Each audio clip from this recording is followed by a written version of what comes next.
ఏమి తెలుసుకొని ఉండాలి? కాలం నెరిగి ఉండాలి. ఇప్పుడు బాప్తిసం తీసుకున్న వెంటనే మనం నేర్చుకోవాల్సిన పాఠం ఏంటంటే,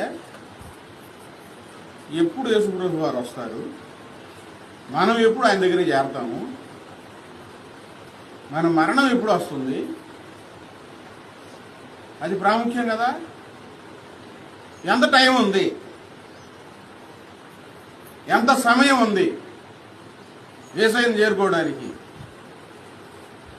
మన చావు రావడానికి ఎంత సమయం ఉంది, ఇది చాలా ప్రాముఖ్యం. యేసుప్రభు వారిని తెలుసుకున్న తర్వాత, బాప్తిసం తీసుకున్న తర్వాత, యేసుప్రభు వారు సువార్త ప్రారంభించినప్పుడు కూడా ఆయన ఏమని ప్రారంభించారు, ఏమని కేక వేశారు? కాలం సమీపించింది. అప్పుడు మైకులు ఆయన కూడా గట్టిగా